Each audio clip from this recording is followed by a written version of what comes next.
Hi, Catalina here. Today is November 15th, and I'm coming to you with an update on what's been going on and transpiring. On Friday, the news was released. Actually, it happened on Thursday, but the Department of Ed essentially closed down its application for the $10,000 to $20,000 of blanket student loan relief for over 43 million Americans. They stopped it. And they stopped it as a result of a lawsuit brought by 6 Republican-led states. And it's being challenged in court right now. Of course, the Department of Justice has appealed, and they're waiting a decision. I've been reading the news since Friday, and I wanted to read some news before I release this video because I wanted to see what the media take was versus what my perspective is. And my perspective is slightly different from things that I'm reading about. Like, I'm not jumping on this news bandwagon. Of course, prediction's a prediction. We never know. But right now, a lot of the news media and what you're reading or seeing is that Biden's likely to extend the pause because in order to wait for the decision of the appeal to see if that he can forgive the $10,000 to $20,000 before moving into starting repayment again. That's what a lot of the news media is saying. But I'm going to tell you that that's not what I believe will happen. And I will tell you why. Of course, there's reason behind it. So let me just break down a little bit about what happened in the court action, and then I will tell you what my prediction will be so that you can understand my explanation. First and foremost, a lot of lawsuits got struck down in different places of the country because in these lawsuits, the people filing the suits have to prove sufficient harm. Like, they are harmed by the federal government and the Department of Education for giving student loan debt. So, of course, various people came forward. Like, for example, public service attorney filed a suit and he said, I'm going to be harmed because I could get my debt forgiven tax-free through the public service loan forgiveness program. It harms me to have a blanket relief program. That did not fly because the government argued, well, then you don't need to file for relief then, right? So that was an example of a court case that was struck down. Then the state of Missouri filed on behalf of Mohila, that's based in the state of Missouri, saying their tax revenue would be harmed. And the judge struck that down, saying Mohila is a private company. They can file against the government on their own behalf because their revenue is more harm than the state of Missouri. Any business that shuts down, obviously the state of Missouri could say our tax revenue base would be harmed, right?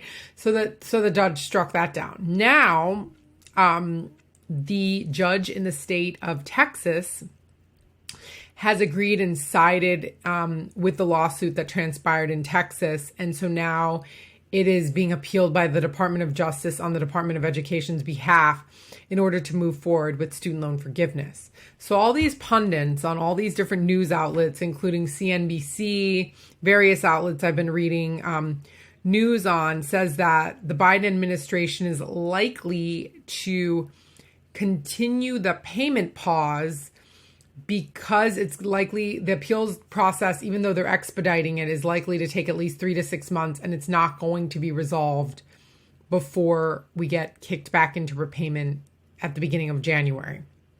That's what all these news articles are saying. They think the payment pause is going to be extended for the 8th time, not the 4th time. I'm sorry, the 8th time.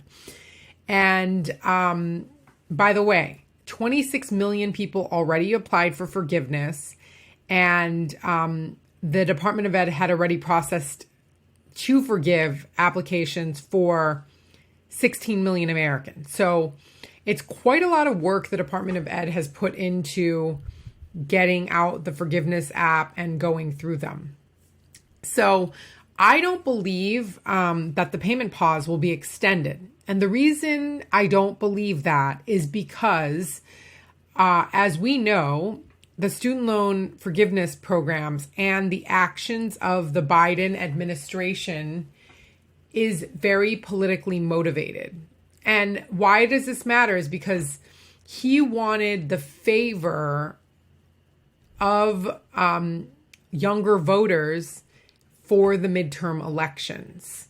And he did get that favor. Younger voters showed up in record numbers. And, you know, a lot of people said this election was going to be a red wave for the Republicans. And it turned out that the Republicans significantly underperformed in this election compared to what was expected. And it was a major win for the Biden administration and the Democrats, largely in part to young voters showing up. I mean, obviously there's other issues too, like Roe v. Wade. There's other issues that drove younger voters to turn up.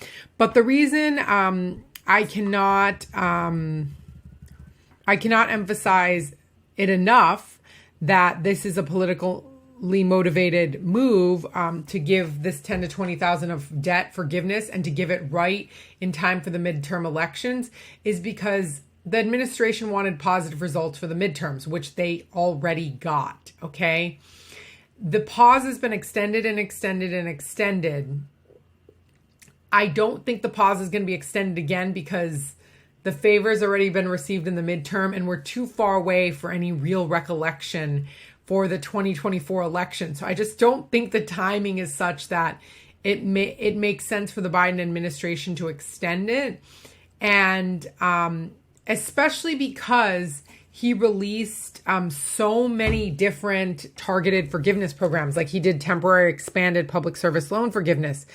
He did the IDR waiver. So if you do not know what the IDR waiver, my last week's video was on the IDR waiver. I will link it in the description below. So that means if you're currently enrolled in IDR and did not have all your payments count for various reasons, like you were in forbearance, deferment, you didn't refile for 1 or 2 years or whatnot, then those payments, even if they're not in an IDR plan, as long as you file into it and consolidate non-direct loans into direct loans and get into an IDR plan, you can get those payments counted. It's one of the most generous programs, along with, you know, borrower's defense, which forgives debt to those who went to for-profit colleges like Corinthian, ITT Tech, etc., as well as disability discharge. There's a few other targeted programs. But because he funded so much extra in debt relief in these targeted programs, plus he's rolling out an additional income-driven repayment program that reduces what's called the discretionary income. It's a formula from 10 to 15% down to 5%. Biden has really done his part to reform and revamp the student loan programs as best to his ability at this point in time. So because I think he has done all that to provide greater relief, and because he's still trying to push through the $10,000 to $20,000 of blanket relief, I don't think there's much more this administration can do. He's already gotten a lot of flack by not just Republicans, but by a lot of Democrats too, for continuing to extend the payment pause in light of all the additional funding that's being provided for targeted relief programs, including if you can't afford your payment for whatever reason, regardless of whether you're a private or public servant, you can enroll into an income-driven repayment program. So that means that if you don't have a job and we get kicked back into repayment, you can still get a $0 payment, and that will count as a payment as well. So that's a reason I don't think the payment pause will be extended, because there's no way this administration can even predict when the courts will be done with the appeals process. There's no way to predict that. So even if they wanted to extend the payment pause, when would they extend it till? Would they extend it to March? Would they need to extend it to June? My prediction is it likely will not be extended. I could be wrong, though. I could be very, very wrong. So I want to admit that. But I do think it is most prudent for people to prepare to go into repayment without the $10,000 to $20,000 of relief. And that's unfortunate. That is very unfortunate. Maybe maybe there would be a clause like, from the time we enter repayment to the forgiveness, if you've made payments above and beyond what the relief will provide, we will refund it to you. I don't know. Maybe that will create a huge panic of a nightmare. So I don't know.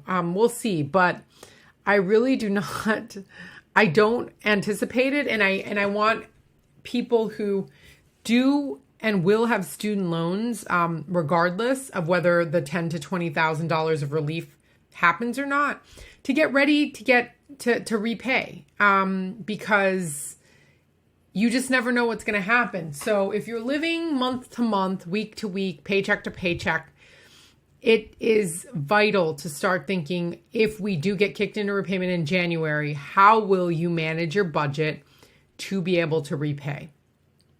It's better to be safe than to be sorry. If you can really not afford to pay because of your employment situation, we're here on standby to help.